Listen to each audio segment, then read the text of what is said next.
A time comes in the life of every race when people are driven by echoes of the past to chart a course for an exalted future. Africa is at this threshold, as major actors in the Africa arena plots a renaissance towards common destiny. Let's pedal across the streams of yesterday, through the backstreets of Africa, to the defining roles of policymakers, the political realities of the African nation, balance of power, and the strive to sustain national interest and identity. Join us on Network Africa on Channels Television. Network Africa, the rallying point for the emergence of a new Africa. This week on Network Africa, 4 Nigerian federal ministers get the boot. Mainly, what the president did today was to allow ministers who have indicated interest. Reports coming from the Federal Capital Territory, Abuja, say that the Minister for Police Affairs, the Minister of the Niger Delta, the Minister of State for Finance, and the Aviation Minister have all been sacked. If nothing is done, the situation will get much worse in Central African Republic. Already, there is 1.3 million people who need food assistance. That number will grow. Then it appears as though international peacekeepers have failed to prevent the ethnic cleansing of Muslims in the Central African Republic. Plus, the people of South Sudan develop a new way to address the crisis. And what do you get when you take a rare, precious creature out of its natural habitat and place it in a different setting? I'll tell you what you get: an endangered species. Welcome to Network Africa. I'm Cynthia Are. Let's set it off at home here in Nigeria. 4 federal ministers have been given the boots, and reports coming from the Federal Capital Territory say that the Minister for Police Affairs, Navy Captain Caleb Olubolade, the Minister of the Niger Delta, Godsday Orubebe, the Minister of State for Finance, Dr. Irima Ngama, and the Aviation Minister, Stella Odua, have been sacked. Mainly, what the president did today was to allow ministers who have indicated interest in pursuing further goals in the polity and in the economy and, in the life of the country to be allowed to go. These ministers are the following, who were asked by the president to go, include the following. They are the Minister of State Finance, Dr. Irima Ngama, the Minister of Police Affairs, Navy Captain Olubulade retired, the Minister of Niger Delta Affairs, Elder Godsday Orubebe, and Minister of Aviation, Mrs. Stella Odua. Now, outside of our shores, but still in Africa, of course, it appears the international peacekeepers are having a very hard time preventing the ethnic cleansing of Muslims in the Central African Republic.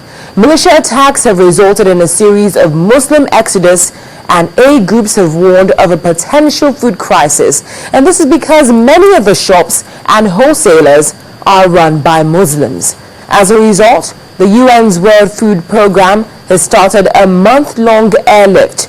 The first flight, which was carrying 82 tons of rice, arrived on Wednesday, February the 12th, while a further 1,800 tons of cereal are expected to follow in the coming weeks. The exodus of Muslim traders fleeing brutal attacks by Christian militia has left food markets like this one on the brink of collapse, threatening to plunge the violence-torn nation deeper into crisis. Supplies of staples to Bangui came from around 40 large-scale wholesalers who import from neighboring countries, and those still here say they will have to leave soon if security doesn't improve. The United Nations estimates that over 1 million people are already in need of urgent food assistance after months of interreligious violence that French and African peacekeepers have been powerless to stop. If nothing is done, the situation will get much, much worse in Central African Republic. Already there is 1.3 million people who need food assistance. That number will grow.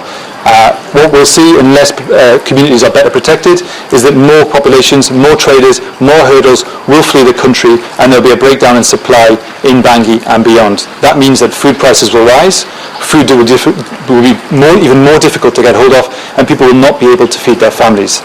It's very clear from talking to traders and to people in markets and to people in camps what is needed. More police and military are needed on the streets to protect civilians.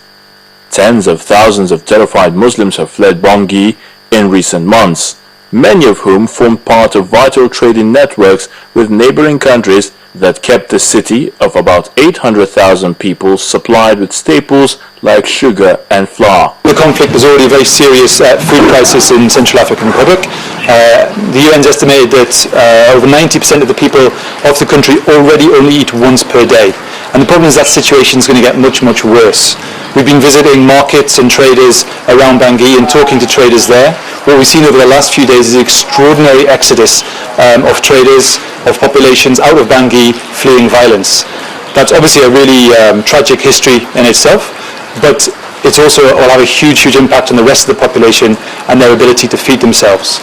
With 9 out of 10 people only able to afford to eat just once a day, the country is on the brink of disaster. Let's talk with Nadia Bandi now of the International Committee of the Red Cross for an update on the humanitarian situation. Well, I mean, we can definitely say that, the security situation obviously remains a major concern, within Bangui itself, but also in other areas.